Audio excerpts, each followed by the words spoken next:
शादी की पूरी तैयारियां हो चुकी थी। बारात घर से निकलने के लिए तैयार थी।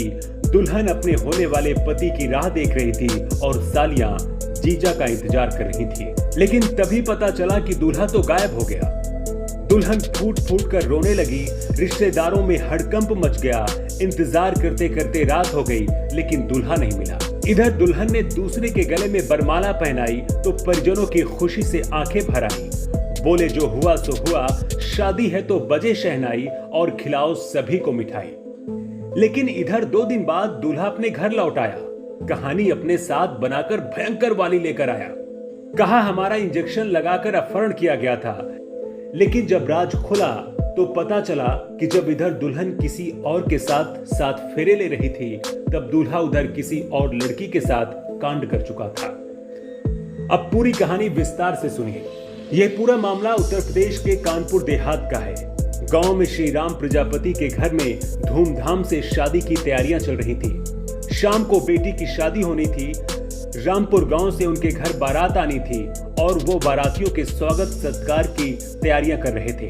इधर रायपुर गांव में भी दूल्हे धर्मेंद्र के पिता धर्मपाल भी अपने बेटी की शादी को लेकर बेहद खुश थे। कुछ ही घंटे में बारात घर से निकलने वाली थी। शादी में सुंदर दिखने के लिए धर्मपाल अपने बेटे के साथ ही सैलून गए थे और बालों में रंग कलर करवा रहे थे। लेकिन इस दौरान भी उन्हें अपने बेटे धर्मेंद्र के इरादों पर बिल्कुल शक नहीं हुआ। जब धर्मपाल अपने बालों में रंग करवा रहे थे, उसी दौरान सैलून से धर्मेंद्र अचानक गायब हो गया। दूल्हा धर्मेंद्र जब घर नहीं लौटा तो इसकी जानकारी लड़की वालों को भी दी गई और फिर घर में कोहराम मच गया। बारात जाने के लिए तैयारी थी, लेकिन शाम तक भी दूल्हे की कोई खोज खबर नहीं थी।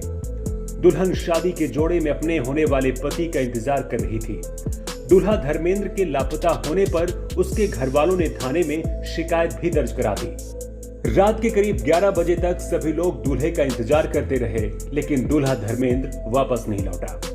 इस दौरान दुल्हन भी रोने लगी, जिसके बाद शादी तय कराने वाले शख्स ने दुल्हन की हालत देखकर अपने भाई महेश से शादी कराने का प्रस्ताव रख दिया।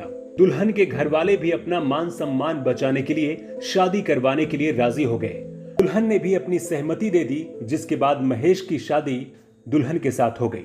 हैरानी की बात यह है कि शादी होने के 2 दिन बाद ही लापता दूल्हा धर्मेंद्र अपने घर लौट आया और अपने माँ बाप को एक झूठी कहानी सुनाई कि किसी ने उसे इंजेक्शन देकर उसका अपहरण कर लिया था।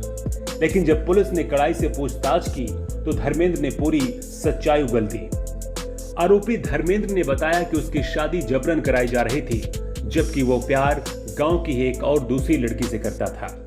धर्मेंद्र ने बताया कि उसने घर वालों को भी बताया था, लेकिन वो नहीं माने, जिसके बाद शादी के दिन मौका पाकर वो अपनी प्रेमिका को लेकर गांव से भाग गया था। आरोपी धर्मेंद्र की वजह से 2 परिवारों को मुश्किल के दौर से गुजरना पड़ा और इसकी सजा दुल्हन को मिली, जो धर्मेंद्र की इस पूरी कहानी से अनजान थी। फिलहाल पुलिस मामले की तफ्तीश में जुटी हुई है। कानपुर देहात से न्यू टाइम्स के लिए ब्यूरो रिपोर्ट।